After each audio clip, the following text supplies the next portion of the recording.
అందరికీ నమస్కారం. ఈరోజు మన టాపిక్ ఏంటంటే, హౌస్ వైఫ్స్‌కి ఎమర్జెన్సీ ఫండ్ ఎలా యూజ్ అవుతుంది? అండ్ దీన్ని ఎలా స్టార్ట్ చేయాలి? అనే ఒక టాపిక్ డిస్కస్ చేద్దాము. మీరేదైనా వర్క్ చేస్తూ ఈ వీడియోనైతే వినండి. హౌస్ వైఫ్‌గా ఉన్నాం కదా! మనకి ఇన్‌కమ్ లేదు. మరి మనకంటూ సెపరేట్‌గా ఈ ఎమర్జెన్సీ ఫండ్ ఎందుకు? అని చాలా మహిళలకైతే డౌటొస్తుంది. కానీ నిజానికి ఇంటిని మేనేజ్ చేసే మనకి కూడా కొంత ఎమర్జెన్సీ ఫండ్ ఉండడం అనేది చాలా అవసరం. ఎందుకంటే ఎమర్జెన్సీ అనేది మనకి ముందుగా చెప్పి రాదు కదా! ఒక మెడికల్ ఎక్స్‌పెన్స్ అవ్వచ్చు, లేదంటే అన్‌ఎక్స్‌పెక్టెడ్ రిపేర్ అవ్వచ్చు, లేదా కొంతకాలం ఇన్‌కమ్ తగ్గిపోవచ్చు. ఇలాంటి సమయంలో ఎవరి మీద డిపెండ్ అవ్వకుండా ఉండడానికి ఈ ఎమర్జెన్సీ ఫండ్ అనేది యూజ్ అవుతుందనమాట. ఈరోజు సింపుల్‌గా ఎందుకుండాలి? ఎంత ఉండాలి? ఎలా స్టార్ట్ చేయాలి? అనే విషయం అయితే డిస్కస్ చేద్దాం. ఫస్ట్ ఎమర్జెన్సీ ఫండ్ అంటే ఏంటి? ఎమర్జెన్సీ ఫండ్ అంటే అనుకోకుండా వచ్చే మన అవసరాల కోసం ముందుగానే కొంచెం డబ్బుని పక్కన పెట్టుకోవడం. ఇది మనం రెగ్యులర్‌గా చేసే వెకేషన్స్ ప్లానింగ్స్ కోసమో, షాపింగ్స్ కోసమో అయితే కాదు. మనకి నిజంగా అన్‌ఎక్స్‌పెక్టెడ్ ఫైనాన్షియల్ నీడ్ వచ్చినప్పుడు మాత్రమే యూజ్ చేయాలి. ఉదాహరణకు ఇంట్లో అకస్మాత్తుగా మనకి ఒక ఖర్చొచ్చిందనుకోండి.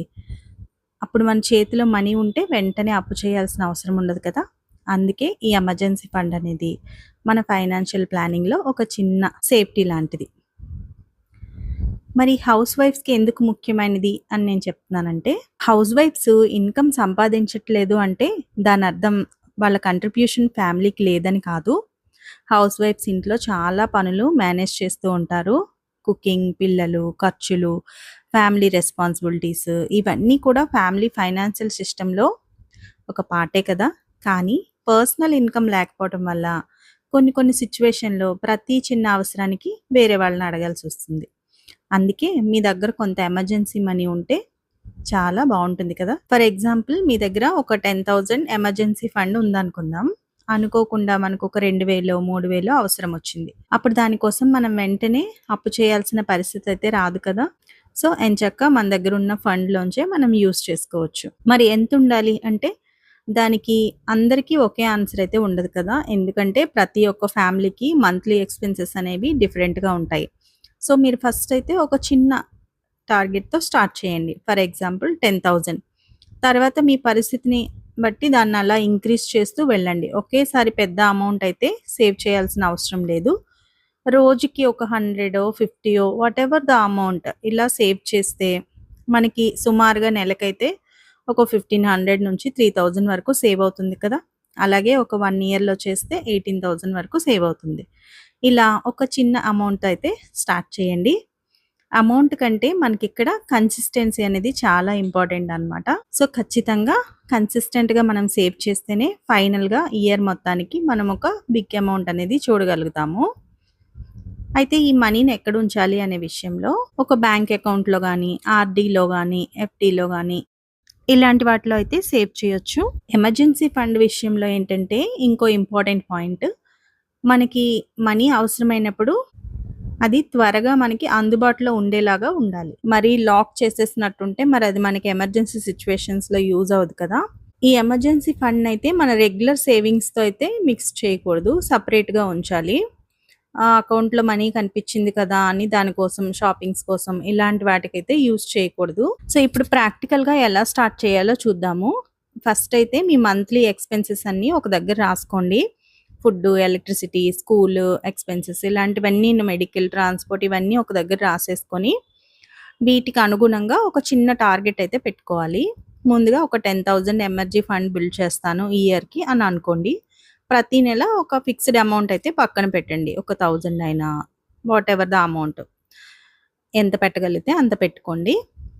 ఎక్స్‌ట్రా మనీ వచ్చినప్పుడు కూడా కొద్దిగా ఎక్స్‌ట్రాగా సేవ్ చేయండి. సో, ఇప్పుడు ఫైనల్‌గా మన దగ్గర ఇయర్ మొత్తంకి ఒక 10,000 15,000 ఎవరు ఎంత దాస్తారో దాన్ని బట్టి మనకు ఒక ఎమర్జెన్సీ ఫండ్ అనేది క్రియేట్ అవుతుంది కదా! దీనివల్ల మనకి మనీ మాత్రమే కాదు ఒక మంచి కాన్ఫిడెన్స్ అనేది బిల్డ్ అవుతుంది. ఏదైనా అన్‌ఎక్స్‌పెక్టెడ్ ఎక్స్‌పెన్స్ వచ్చినా సరే నేను పూర్తిగా హెల్ప్‌లెస్ కాదు అనే ఫీలింగ్ అయితే మనలో ఉంటుంది. అందుకే మీరు హౌస్ వైఫ్‌గా ఉన్నా సరే మీ ఫైనాన్షియల్ ప్లానింగ్‌లో మీకంటూ ఒక చిన్న ప్లేస్ ఉండాలి.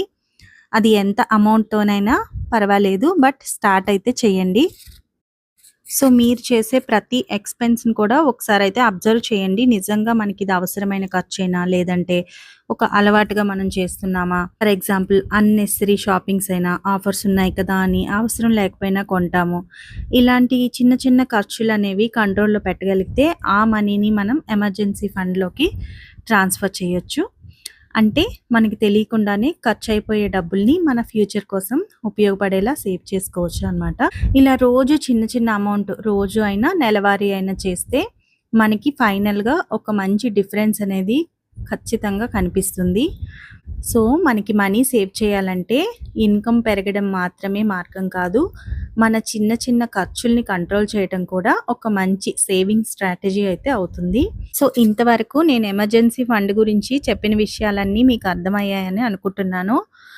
వీడియో అయితే తప్పకుండా లైక్ చేసి కామెంట్ చేయండి మీకు నచ్చితే. అయితే మనలో చాలామంది మనీ సేవ్ చేయాలనుకుంటారు గానీ స్టార్ట్ చేయరు కదా! సరైన టైం కోసం వెయిట్ చేస్తూ ఉంటారు. నెక్స్ట్ మంత్ చేస్తాను, సాలరీ పెరిగాక చేస్తాను అని పోస్ట్‌పోన్ చేస్తూ ఉంటాము. ఇలా అయితే అస్సలు చేయకండి. ఇమ్మీడియేట్‌గా స్టార్ట్ చేయండి. మీరు ఎంత అమౌంట్స్ చేసినా పర్వాలేదు. ఖచ్చితంగా స్టార్ట్ చేయండి. హౌస్ వైఫ్స్ అందరికీ ఈ వీడియో అయితే షేర్ చేయండి. ఎవరికైనా ఒక్కళ్ళకి యూజ్ అయినా సరే వాళ్ళు మంచిగా ఎమర్జెన్సీ ఫండ్‌ని క్రియేట్ చేసుకుంటారు కదా! మళ్ళీ ఒక మంచి యూజ్‌ఫుల్ టాపిక్‌తో ఇంకో వీడియోలో కలుద్దాం. Thanks for watching.